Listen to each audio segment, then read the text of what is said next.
Pupunta kami sa McDonald's kasi kailangan may papirmahan kami na documents na katunayan na nag-resign na ako dahil importante yun sa service pension ni husband. Kaya yan ang aming gagawin. Tapos pagkatapos ayan, may dubli pa tayong dalang jacket dahil ang dami. Oh, muusok, kita nyo?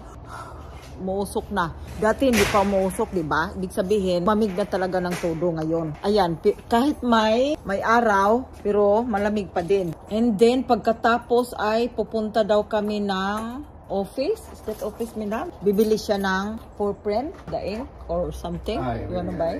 Grabe ang cut kasi, oh. Buntot ng buntot sa amin. Okay, you stay there.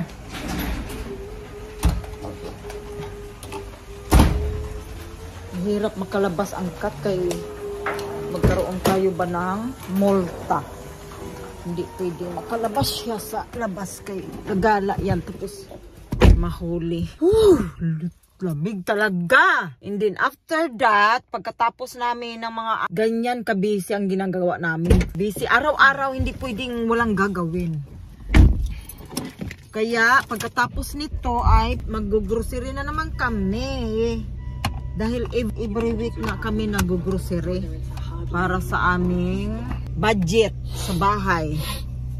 Dahil ang mga bata, every week sila nagsishare din. Kaya every week din ang aming, dahil masyadong matagal na yung 2 weeks. Tugnaw. Oy! Put the heater. Grabe ang lamig sa loob ng car. Grabe. Ano na ba ito? Agoy, naunsa na ba itong katugnaw? Tugnaw sa kalibutan. Tapos sa Pinas, nagrereklamo ang mga tao kasi sobrang init naman. Reklamo naman sila sa init. Ay, ano na ba ito mga ka-guys? Hindi na natin maintindihan kung anong gusto natin. Kaya dito alam nyo minsan, noon talaga yung bago pa ako sa Australia, ang ginagawa ko, pagkaganyang may araw, nagbibilad ako sa araw. So ang nangyari sa akin, nanigra tuloy ako. Kaya pag uwi ko sa Pinas, nagtataka si Makmak.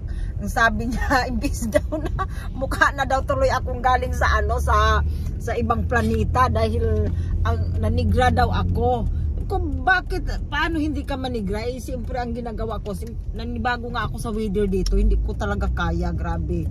Lamig na lamig ako, ang ginagawa ko, nagbibilad ako, ha? It's okay, 11 degree today? Yeah. Oh, 11. Pag bumaba pa yan ng bumaba, ay naku, asahan nyo.